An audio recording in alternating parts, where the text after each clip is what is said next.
Perang Iran melawan Amerika Serikat dan Israel telah berlangsung selama kurang lebih 1 bulan dan belum ada tanda-tanda mereda. Justru konflik tambah panas dengan bergabungnya kelompok Houthi di Yaman dan juga pihak Iran ini dan Ukraina juga yang kemudian menawarkan negara Arab Teluk untuk sistem anti-drone Iran. Nah, lantas seperti apa kekuatan Houthi yang terlibat dalam perang Iran Amerika Serikat dan juga Israel? Bagaimana perang Timur Tengah ini bisa dihentikan di saat pelakunya justru bertambah? Kita akan bahas bersama dengan pakar strategi Pusat Pengkajian dan Penerapan Angkatan Udara dan juga alumni US Air War College Marsma Purnawirawan Agung Sasongko Jati di studio. Selamat pagi Pak Agung. Selamat pagi. Baik, dan ada juga yang bergabung dari sambungan Zoom, saudara pengamat politik Timur Tengah Mahfuz Siddiq. Selamat pagi Pak Mahfuz. Selamat pagi Pak Mahfuz. Pak Mahfuz, untuk audionya bisa dibuka Pak? Baik. Saya ke Pak Agung dulu. Pak Agung, kita lihat ini ada pihak baru yang kemudian jump in gitu ya di dalam konflik ini, Houthi di Yaman.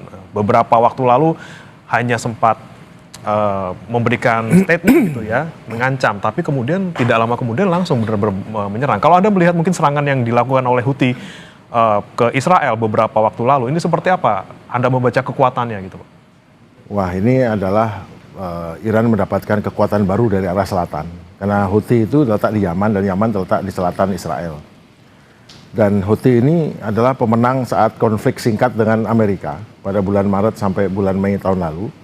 Saat mana Houthi waktu itu dengan alasan membela Gaza, mereka menyerang Israel dan juga menyerang kapal-kapal Amerika, dan Amerika membalasnya dengan serangan selama 2 bulan penuh, serangan udara yang menghancurkan banyak hal di Houthi. Tetapi Houthi masih eksis, dan pada akhirnya Trump dengan hitung-hitungan bisnisnya, ini untuk apa saya ribut-ribut dengan kelompok kecil di ini, akhirnya dia buat kesepakatan bisa mendeklar saya menang Amerika dengan Houthi berjanji tidak menyerang kapal Amerika lagi, meskipun Houthi terus nyerang Israel. Itu artinya dalam saat itu jelas Houthi menang posisi, meskipun secara propaganda Trump mengklaim Amerika menang. Nah, sekarang terlibat nih Houthi dengan memiliki kemampuan teknologi tinggi, sanggup menerbangkan drone jarak jauh dan jaraknya lebih dekat dengan Israel, dan sanggup juga mengoperasikan bahkan rudal hipersonik Fatah. 2 itu punya dia.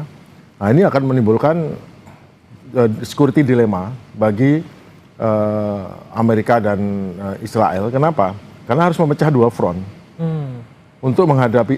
Jadi dalam operasi perang modern dari dulu dan sekarang itu bahwa kalau kita mau menghadapi suatu pihak, kita minimal mempunyai kekuatan 2 kali daripada kekuatan lawan. Apalagi kalau kita defensif bertahan, tidak menyerang. Dalam hal ini kan Israel dan Amerika tidak khusus menyerang Houthi. Nah, sekarang harus bertahan dari serangan Houthi. Artinya dia harus mengalokasikan kekuatan laut untuk menjaga dekat situ, tapi juga mereka riskan kalau terlalu dekat karena akan terancam rudal Houthi. Dan juga harus menyiapkan juga serangan balik ke situ dan mengalokasikan pesawat terbang ke situ, artinya akan terpecah. Kalau tadinya sanggup menyerang dengan kekuatan mungkin 70%, 80% ke arah Iran murni, namun sekarang harus dipecah. Mungkin hanya tinggal 50%, 40% dan sisanya juga lari ke ancaman Houthi. Belum lagi ada masalah, yaitu dari utara sekarang Hezbollah yang disangka sudah hancur lebur. Misalnya Hezbollah dalam 1 bulan terakhir sanggup melumpuhkan banyak hal Israel, menghancurkan 100 tank Merkava, kemudian instalasi-instalasi, pos-pos Israel, dan menimbulkan ancaman karena ada ancaman bahwa Houthi malah Hezbollah malah masuk ke Israel Utara untuk merebut beberapa pertanian di sana, dan itu sudah menemukan suatu kemenangan. Jadi meskipun itu kecil tapi besar karena mereka ada kelompok perlawanan, bukan hegemonnya. Kalau seperti kelompok perlawanan bisa mendapatkan kedudukan, posisi, dan itu sudah menang. Tidak kalah saja menang, apalagi ada menang sedikit, itu menang besar jadinya. Nah, di sisi lain, sekarang yang justru dalam posisi defensif, meskipun mereka masih ofensif, adalah Israel dan Amerika. Kemenangan kinetik mereka untuk menghancurkan banyak hal di Iran, itu tidak berarti apa-apa, karena yang dihancurkan itu bukan center of gravity daripada Iran. Teherannya gitu ya? Bukan, center of gravity-nya terletak pada kota bawah tanah yang bahkan diserang nuklir pun kebal karena letaknya 100 meter di bawah tanah, dan itu pegunungan Zagros itu granit loh itu. Jadi granit itu sangat bukan gedung kapur biasa tapi granit. Nah, dan serangan-serangan balasan mereka yang katanya, jadi klaim dari media barat itu kadang-kadang menyesatkan. Sekarang banyak komplain 100% sasaran hancur, itu betul. Tapi apakah sasaran itu punya efek kepada kemampuan berperang atau keinginan berperang strategis, jelas tidak. Kemudian sanggup menahan serangan rudal 94%. Iya, tapi dari 1.000 rudal 90 berarti kan masuk 60, dan 60 ini masuk ke tempat-tempat yang menimbulkan efek. Dan 94% juga angka yang terlalu tinggi. Karena kenyataan sekarang dari 10 rudal 4 masuk ini. Dan itu menimbulkan juga, nggak dibahas juga mengenai betapa biaya perangnya mahal sekali. Untuk biaya perang saja dalam 1 minggu pertama sudah 11 miliar. Tetapi untuk rudal pertahanan udara yang dihabiskan oleh Amerika dan sekutunya 26 miliar dolar. Sementara rudal jelajah Tomahawk yang dilepas dari kapal-kapal itu sudah 3 miliar dolar. Dan itu sudah menghabiskan separuh daripada stok rudal Tomahawk. Nah kalau ini diteruskan lagi 2 minggu lagi, terus yang tersisa untuk Amerika di dunia ini untuk menghadapi konflik di tempat lain tuh mana? Boleh dia di sini masih bisa menekan selama 2 minggu, tapi bayangkan bila ternyata Cina coba menggerakkan saja kapal induknya di Taiwan sana, terus Amerika akan menolong dengan apa?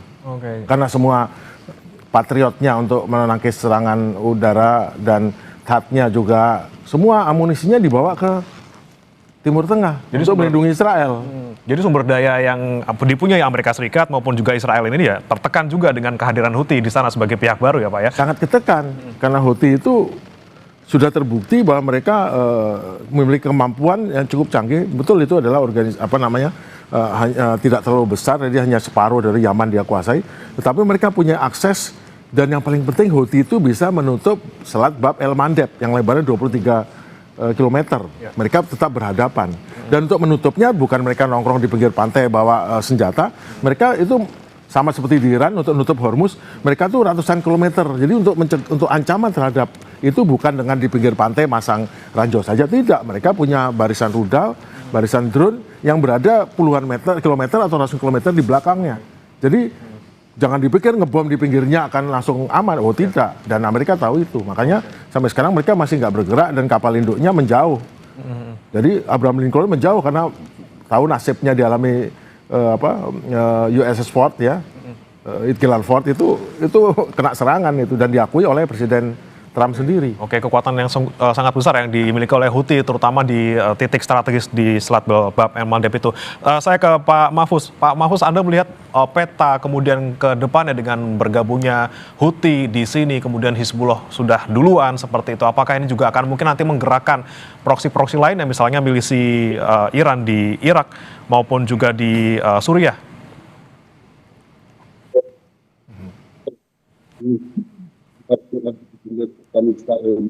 Pak Mahfuz, mohon maaf Pak, untuk suaranya belum terdengar di sini Pak. Halo, ya, sudah ada suara saya? Ya, silakan Pak. Ya.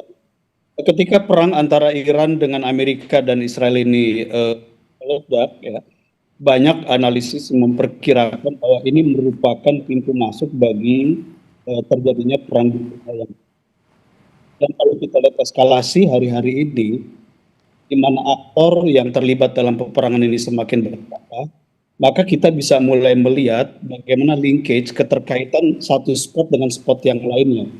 Ketika misalnya Iran menyerang instalasi gudang persenjataan di Emirat, di Dubai, yang diduga kuat adalah gudang penyimpanan sistem anti drone yang dikembangkan, walaupun diklaim ini adalah produsennya dari Amerika, itu dioperasikan di Ukraine, dan Ukraine punya pengalaman panjang saat ini. Ini menunjukkan ada perluasan spot dan juga linkage keterkaitan satu spot dengan spot yang lain. Jadi dalam konteks eskalasi sekarang, apa yang terjadi di Teluk Persia dengan apa yang terjadi di Ukraine, perang ini semakin sulit untuk disahkan.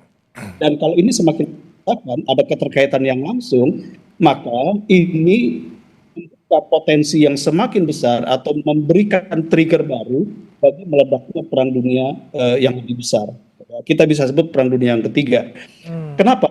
Karena begini, kita lihat di awal Maret, Presiden Zelensky secara terbuka melakukan kunjungan ke beberapa negara Teluk dan menandatangani kesepakatan peningkatan kerjasama pertahanan. Ini yang sebenarnya melatari atau melandasi bantuan Ukraine terhadap negara-negara Teluk dan Amerika untuk menggunakan sistem anti drone Iran ya, yang sudah merencanakan di Ukraine. Yang kedua, tentu saja kalau Ukraine terlibat sebagai para pihak di sini, maka Rusia tidak akan tinggal diam karena ada pertarungan antara Rusia dengan Ukraine yang masih berlangsung. Dan kalau Houthi terlibat sekarang, maka yang akan sangat terganggu adalah negara-negara Eropa dan juga Amerika Utara terkait dengan suplai energi dan juga suplai perdagangan mereka lewat jalur Bab el-Mandab dan terusan Suez lalu ke Mediterania. Nah, kalau Eropa ini kemudian terganggu, ya, maka reaksi balik mereka itu juga akan mengundang tindakan balasan dari Rusia, yang artinya peristiwa yang terjadi di Teluk Persia ini, perang antara Iran, Amerika, dan Israel, ya, ini kemudian memiliki keterkaitan yang langsung dengan apa yang terjadi di Ukraine yang melibatkan Eropa dan juga Rusia. Nah, kalau dua spot ini meledak dan tidak bisa dipisahkan satu dengan yang lain, analisis banyak kalangan yang mengatakan pintu masuk menuju Perang Dunia Ketiga ini terbuka. Nah, ini yang kita khawatirkan. Dan pintu itu akan semakin terbuka lebar manakala misalnya apa yang dilakukan oleh Israel dengan melakukan pemboman terhadap instalasi di dekat situs pengembangan energi nuklir Iran ini kemudian terus berlanjut dan bahkan Iran tergoda untuk menggunakan senjata nuklir taktis, maka kalau itu terjadi para pihak yang lain juga akan terlibat. Jadi akan ada. Oke, jadi pemicunya tadi meluas ya konflik sampai ke Rusia dan juga Ukraina adalah kemudian jika Israel ini menyerang situs nuklirnya Iran, seperti itu Pak, yang mungkin akan menjadi pemicu yang paling besar nanti, yang kemudian nanti konfliknya meluas seperti itu. Serangan itu sudah dilakukan, dan serangan yang sudah dilakukan Israel ini sangat mungkin tidak akan berhenti sampai di situ. Walaupun ini ingin memunculkan efek deteren kepada Iran, tetapi kita lihat Iran justru sedang bersiap untuk melakukan serangan serupa kepada Israel. Dan dengan Houthi sekarang terlibat dalam melakukan serangan, kita harus ingat, tadi sudah disampaikan oleh Pak Agung, bahwa setelah Amerika gagal menghancurkan kekuatan militer Houthi tahun lalu, dan Houthi juga lolos dari peperangan panjang dengan Saudi Arabia selama 7 tahun, secara militer ya, kapasitas militer Houthi sekarang ini mengalami peningkatan, persis sebagaimana Iran mengalami peningkatan kapasitas militernya. Dan kalau dua choke point yang dikontrol dua kekuatan ini, yaitu Selat Hormuz dan kemudian Selat Bab el-Mandab, ini betul-betul ditutup dan dikontrol oleh dua kekuatan ini, maka dunia ini akan mengalami krisis global. Dan krisis global ini, terutama Eropa akan menghadapi hantaman yang paling kuat. Ini juga akan mengundang reaksi balik dari mereka. Inilah yang menurut saya eskalasi besar, eskalasi skala global yang sangat mungkin terjadi dalam waktu depan. Oke, baik. Saya kembali ke Pak Agung. Tadi Pak Agung kita bicara soal Houthi yang kemudian terlibat dalam konflik tidak hanya sekarang tapi juga beberapa waktu lalu gitu ya. Kalau Anda melihat apakah kemudian bisa berulang nih, kemudian Amerika Serikat bisa dalam tanda kutip dikalahkan oleh Houthi gitu di konflik yang sekarang ini?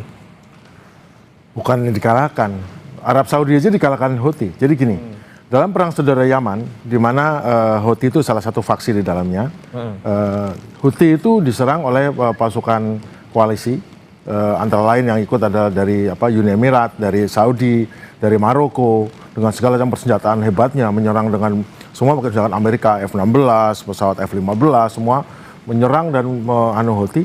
Houthi tetap survive, bahkan Houthi berhasil melakukan serangan, dan yang paling ampuh adalah serangan kepada kilang minyak, 2 kilang minyak besar di Arab Saudi, berapa tahun yang lalu, menghancurkan 2 kilang minyak dan langsung 5% suplai minyak dunia turun, harga minyak dari 60 naik ke $100, itu telah membuat akhirnya berhasil memaksa Saudi untuk mencari damai dengan China sebagai model penghubungnya dengan Teheran, Iran, dengan harapan supaya Teheran stop Saudi, dan memang stop. Jadi Houthi itu sekarang ada kekuatan militer yang sangat kuat secara organisasi, secara ideologi. Dan sekarang masalahnya adalah kan kemarin Israel membunuh Imam Ayatollah Ali Khamenei. Nah itu juga adalah merupakan semacam pimpinan keagamaan bagi Houthi yang kebetulan juga Syiah ya. Jadi itu juga ada secara ideologi ada dan secara militer ada. Dan memang Houthi makin kuat makin ini, dan sehingga menjadi kekuatan yang diakui dan mampu menahan serangan koalisi negara Arab dibantu Amerika dan berhasil membuat Amerika tidak melanjutkan serangannya, Donald Trump ya. Kemudian berhasil membuat Saudi lebih mirip berteman kembali dengan Iran. Berarti memang Houthi adalah, jadi memang Teheran itu sadar bahwa dia tidak bisa simetris warfare atau satu berhadapan tank dengan Amerika, maka dia berhadapan dengan menyebar pengaruhnya, kekuatannya dengan Houthi, dengan Hezbollah, dengan fraksi di Irak namanya, ya, kemudian di Suriah juga, dan juga di Hamas. Itu semua adalah untuk containment, karena dia tahu ada saatnya tiba nanti Israel dan Amerika ataupun Israel akan menyerang dia, maka pada saat itu tiba maka dia sudah punya kekuatan untuk asimetris warfare ini untuk menghadapi dengan cara seperti ini. Dan ternyata terbukti kan sekarang itu ampuh sekali.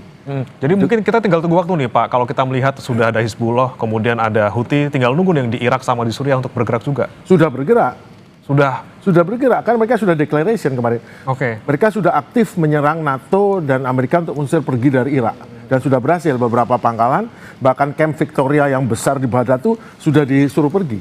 Harusnya akhir tahun ini pemerintah Irak pun juga tidak terlalu suka dengan Amerika dan NATO. Mereka udah minta itu pergi. Kamu untuk apa di sini? Dan juga tinggal di Karbil aja nih, yang di dekat Kurdistan yang ada. Lainnya sudah pergi semua dan sudah gerak, dan mereka sudah sudah bersumpah akan membela, karena bagi mereka kebanyakan Syiah juga ya. Ya, Ayatollah Ali Khamenei itu kan juga semacam pausnya ya, semacam pimpinan keagamaan juga. Itu mereka juga ada hal seperti itu, meskipun sebagian juga Sunni, tapi mereka perjuangannya membela Palestina. Persamaan mereka akan membela Palestina. Jadi emang akar masalahnya adalah Palestina, bukan masalah kan sering dibilang kalau wah ini jahat tuh menyerang Israel dari sini. Ya menyerangnya kenapa? Karena mereka membela Palestina, dan Palestina punya hak untuk berjuang melawan ini, dan mereka berhak dibantu. Israel juga dibantu Amerika, Israel juga dibantu negara lain. Nah, kenapa Palestina nggak boleh dibantu Hezbollah, nggak boleh dibantu Hamas, nggak boleh dibantu dengan Houthi, nggak boleh dibantu Iran? Itu kan tidak fair. Tapi kan orang sudah terkontaminasi dengan propaganda ataupun framing media Barat yang mengatakan ini orang jelek, ini orang enggak. Itu yang membuat ini jadi bingung nih sekarang ini. Kenapa kok begitu? Ya nggak usah bingung. Yang jelas kekuatan kontrahegemoni atau kontrahegemoni daripada Iran telah berhasil meruntuhkan sendi-sendi daripada hegemoni Amerika di Timur Tengah, dan sekarang harus menata ulang atau membuat konstruksi ulang daripada siapa yang punya power sesungguhnya di Timur Tengah. Oke, baik. Saya kembali ke Pak Mahfuz. Pak Mahfuz, jika kita melihat Hizbullah kemudian Houthi sudah ikut menyerang, kita bicara soal Houthi gitu ya, kita tidak bisa lupa soal gencatan senjata di 2022 yang akhirnya ada gitu ya antara Yaman dan juga Arab Saudi. Jika melihat kemudian nantinya Selat Bab el Mandeb ini kemudian benar-benar ditutup oleh Houthi misalnya, apakah kemudian akan berulang kembali nih antara Yaman dan juga Arab Saudi? Ya, kalau kita lihat sebelumnya Iran itu lebih menggunakan Hizbullah di Lebanon untuk membantu menyerang instalasi sipil maupun militer di Israel. Dan Houthi itu belum diaktifasi oleh Iran.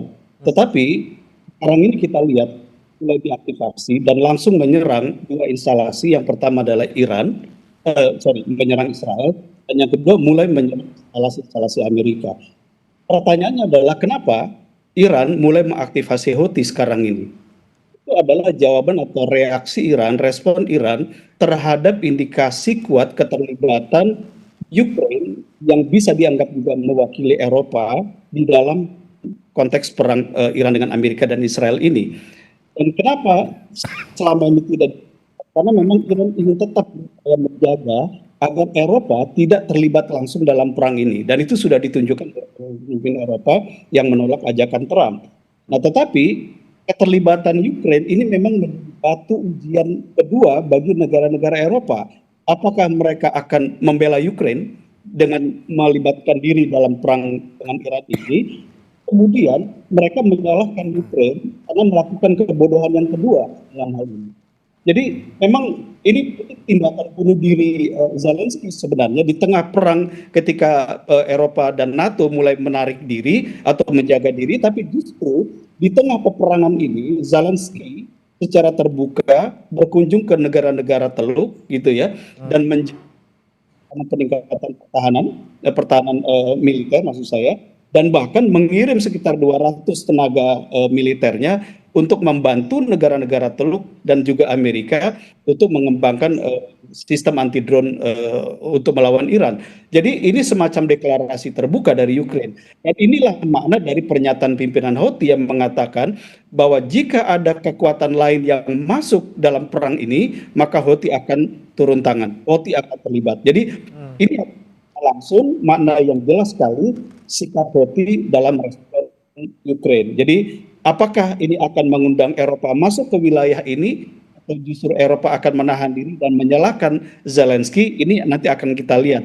Tetapi Saudi dan juga Mesir akan menjadi pihak yang sangat dirugikan manakala Houthi ini menutup Bab el-Mandab. Kenapa? Karena ya semua jalur perdagang lewat terusan Suez ini kan harus lewat Bab el-Mandab dulu, termasuk juga untuk Saudi.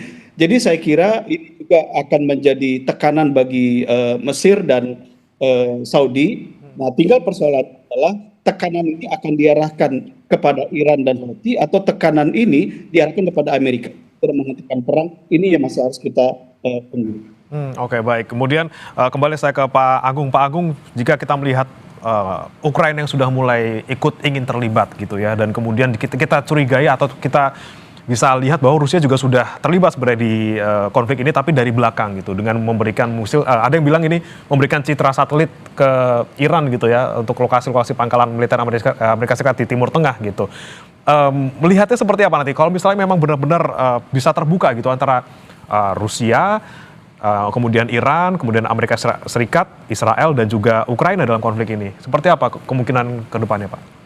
Iran itu adalah kontra hegemoni terhadap Amerika Israel di kawasan. Ukraina adalah kontra hegemoni untuk Rusia. Dengan Rusia sendiri kontra hegemoni untuk NATO. Jadi ada double kontra hegemoni. Jadi kita harus melihat dari teori hegemoni khususnya Gramscian ya. Jadi power ini siapa yang punya power sesungguhnya. Nah, bagaimana dilakukan Zelensky adalah semata-mata cari uang itu. Kenapa? Karena bantuan dari Amerika, bantuan itu sudah menurun dan mereka hanya memberikan bantuan berupa bantuan hanya cukup untuk jalan hidupnya Ukraina, bantuan untuk senjata menurun, bahkan alokasi senjatanya ditarik untuk melindungi Israel dan melindungi negara Teluk, khususnya Israel tapi. Dan untuk itu dia mencari uang, mencari dana, dan mengirimkan ekspertis untuk menghadapi drone-drone drone-drone Iran yang menyerang, atau drone-drone dari sekutu Iran yang menyerang negara Teluk. Namun seperti diketahui juga bahwa yang ditakuti negara Teluk bukan drone itu. Drone itu kan hanya fungsinya hanya untuk atrisi. Memang kalau dengan adanya anti drone buatan Ukraina yang lebih murah, itu akan lebih murah biayanya daripada menggunakan Patriot ataupun peralatan buatan Amerika lain. Namun memang yang ditujukan Iran adalah atrisi ekonomi, sehingga harga yang harus dibayar oleh negara Teluk ataupun kawannya Israel atau Amerika untuk setiap senjata yang ditembakkan harus tinggi. Nah, dengan adanya Ukraina yang menawarkan solusi untuk penangkis serangan drone ataupun drone, khususnya drone dengan biaya lebih murah, itu merupakan kerugian. Jadi atrisinya berkurang. Nah, maka wajar kalau seperti dikatakan oleh Pak Mahfud tadi bahwa Houthi turun, karena yang diinginkan oleh Iran dan sekutunya bahwa setiap sebuah senjata ditembakkan, maka harga yang dibayar untuk penangkisnya mau berhasil mau kagak, itu adalah biayanya puluhan kali atau ratusan kali lipat lebih mahal. Jadi memang atrisi seperti itu. Jadi Ukraina itu menawarkan solusi untuk atrisi jangan terlalu mahal. Namun itu juga membawa konsekuensi baru, yaitu Rusia. Rusia dan Cina. Kalau Cina memberikan panduan GPS jarak jauh Beidou yang bisa memberikan juga sarana komunikasi sehingga membantu merubah trajektori dari misal, sehingga misal ini bisa memindahkan sasaran pada saat terakhir yang membuat sulitan bagi Israel khususnya. Tapi juga Rusia itu memberikan reconnaissance ataupun tampilan satelit 24/7, 24 jam 7 hari seminggu dan non-stop. Sehingga praktis sekarang di command centernya Iran dan Houthi mungkin itu bisa melihat pergerakan siapapun di dalam Timur Tengah, apapun itu. Jadi mereka bisa pinpoint akurasi untuk menunjukkan sasaran. Dan siapapun agen yang di bawah itu bisa mengirimkan pesan ke atas melewati saluran Beidou itu. GPS satelit, ternyata bukan GPS, komunikasi juga. Tapi yang penting lagi adalah apapun yang terjadi di bawah itu langsung bisa dimonitor. Bayangkan, punya senjata kekuatannya bisa sampai ke mendekati Eropa. Punya kemampuan melihat secara detail 24 jam, 7 hari seminggu, praktis setiap detik, setiap mengawasin. Terus bisa mengarahkan dengan bantuan satelit, bisa presisi CEP-nya, Circle Approval 10 meter. Apalagi yang ditakutkan oleh Iran. Silahkan mau mendarat dimanapun, mau bawa senjata apapun, mau bawa pesawat sebesar apapun, mau bawa kapal sebesar apapun, mau mendaratkan sebanyak apapun, itu akan jadi sasaran yang sangat rentan. Jadi namanya target rich environment, lingkungan yang penuh dengan sasaran. Itu istilah Amerika itu.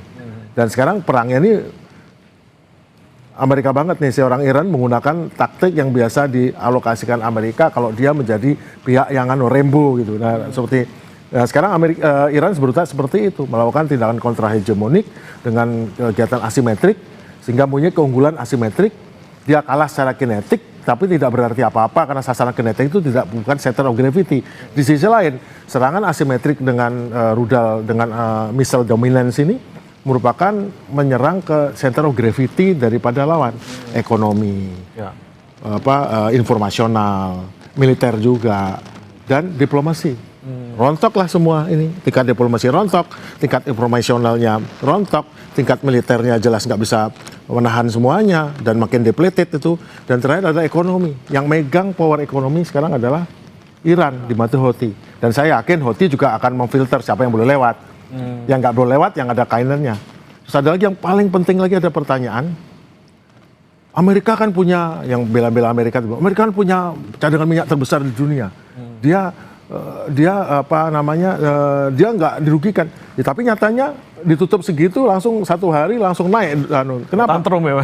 Karena masalahnya adalah global economic, khususnya mengenai oil dan gas, itu sangat berkoneksi dengan bisnis Amerika. Ya. Jadi kalau itu terganggu, meskipun dia punya cadangan minyak, apapun itu membuat harga naik. Karena semua sahamnya dia, uangnya dia dimasukkan sana. Transportasi, oil, macam-macam, dan asuransi. Dan sekarang kalau itu terganggu, pasti terjadi inflasi atau terjadi masalah di keuangan Amerika. Ya. Dan bunga bank naik, akibatnya rakyat Amerika tidak bisa bayar angsuran kredit untuk barang-barang produksinya. Jadi gejolak internal sistem kapitalisme di sana terguncang karena masalah di Timur Tengah. Oke, gejolak internal nanti juga akan memberikan dorongan yang lebih besar gitu ketika tadi minyaknya. Jadi strategi perangnya Iran adalah membuat tekanan. Jadi memang secara kinetik kalah ya, tetapi secara kinetik pun tidak terlalu kalah nyerang. Tetapi secara diplomasi, ekonomi itu Iran berada di atas angin sekarang. Oke, siap. Jadi taktik itu ya, selain kinetik ada juga faktor-faktor lain yang bisa, ya betul, yang bisa dimainkan Iran untuk bisa melawan Amerika. Itu strategi namanya. Baik, saya kembali ke Pak Mahfuz. Pak Mahfuz, jika kita melihat sekarang eskalasinya luar biasa, kemudian front-front baru juga bermunculan seperti itu. Jadi apa yang kemudian kemarin diproposalkan oleh Amerika Serikat dengan 15 poin dan Iran juga kasih 5 syarat ini juga semakin jauh. Kita nggak akan bisa ketemu nih untuk negosiasi, walaupun Pakistan juga sudah menawarkan diri jadi tuan rumah untuk negosiasi antara kedua belah pihak. Ya, kalau saya mencoba menelaah lebih jauh informasi dari banyak kalangan, kelihatannya dari dua pihak, baik dari Amerika sendiri, dari Israel, dan juga dari pihak Iran, mereka sampai pada kesimpulan saat ini menyiapkan diri untuk perang berlarut. Ya. Jadi proposal damai yang sebelumnya ada 15 poin, lalu ada counter negosiasi 5 poin dari Iran, ini kelihatannya akan stuck, akan tidak berlanjut, dan masing-masing pihak akan menyiapkan perang berlarut. Nah, kalau perang berlarut ini dilakukan atau diskenariokan, maka bisa dipastikan kekalahan ini akan sangat telak dialami oleh pihak Amerika dan sekutunya. Kalaupun ada pihak lain yang terlibat, ya seperti tadi Ukraina, Eropa misalnya terlibat, maka ini juga akan menimbulkan guncangan dan tekanan yang jauh lebih berat karena ini akan memicu krisis ekonomi global, bukan saja krisis ekonomi global, tapi krisis ekonomi global. Dan itu berarti tekanan banyak sekali negara-negara terhadap Amerika dan juga Eropa ini juga akan makin menguat. Dan yang kedua yang penting kita catat bahwa apapun skenario itu para pihak yang sekarang dalam, tetapi ada faktor yang akan sangat menentukan bagaimana kelangsungan perang ini, yaitu faktor politik domestik. Misalnya kita lihat tanggal 28 kemarin, sekitar hampir 10 juta warga Amerika turun ke jalan melakukan demonstrasi anti perang ya dengan jargon, dan ini akan berlanjut, ya akan berlanjut. Dan saya kira hal yang sama juga sedang terjadi di Israel. Jadi secara sederhana saya ingin mengatakan kalau Trump itu punya agenda Make America Great Again, tapi justru dengan perang yang dia ledakkan di Iran ini, justru yang akan terjadi adalah Trump sedang melakukan upaya untuk menciptakan atau make Iran great again. Jadi dia justru membesar. Pada sisi yang lain dia justru menghancurkan Amerika. Begitupun Netanyahu, ketika Netanyahu punya ambisi dalam perang ini mulai mempropos agenda the greater Israel, Israel yang lebih besar, yang lebih luas cakupan wilayahnya, justru yang terjadi dalam 1 bulan peperangan ini, yang terjadi adalah bukan Israel yang semakin besar, Israel yang semakin luas, tapi Israel yang semakin teralienasi. Dia teralienasi dari dunia, dia teralienasi dari sekutu-sekutunya. Kalau kita lihat negara-negara Eropa itu sangat tidak favorable sikapnya terhadap Israel. Kita lihat situasi yang terjadi, proposal perdamaian yang diinisiasi pihak ketiga dan direspon oleh Trump dengan 15 poin tuntutan, seolah-olah semua tujuan perang dari awal itu dimasukkan dalam satu piring besar, dan itu menjelaskan bahwa Amerika tidak mendapatkan hasil apapun sejak awal karena semua dalam usulan perundingan atau negosiasi. Tetapi kita yang sangat tegas menolak perundingan, dan serangan hari-hari ini itu menunjukkan bahwa memang nampaknya meja perundingan itu tidak akan oleh para pihak yang akan berunding, dan perang berlarut ini sangat mungkin terjadi. Tetapi kita lihat ini justru menjadi pintu, tadi Pak Agung sudah mengunderline ini menjadi pintu bagi lenyapnya hegemoni Amerika militer, politik, ekonomi di kawasan. Ini juga negara-negara teluk. Akan sulit, akan ada perundingan antara dua belah pihak, dan jika Amerika Serikat tetap ingin lanjut, justru nanti mereka yang akan rugi sendiri gitu ya. Dan kita nantikan seperti apa kemudian ke depannya, nanti Amerika Serikat apakah akan terus melakukan strategi seperti ini atau tidak. Dan apapun yang dilakukan Amerika Serikat, tentu kita berharap semuanya ini bisa segera berakhir seperti itu. Terima kasih Pak Mahfuz Siddiq, pengamat Timur Tengah, sudah bergabung bersama kami di Sapa Indonesia Pagi. Dan studio juga ada Marsma TNI Purnawirawan Agung Sasongko Jati, pakar strategi Pusat Pengkajian dan Penerapan Angkatan Udara, sudah bergabung juga bersama kami di studio. Terima kasih Pak Agung dan juga Pak Mahfuz. Terima kasih. Saudara, jangan beranjak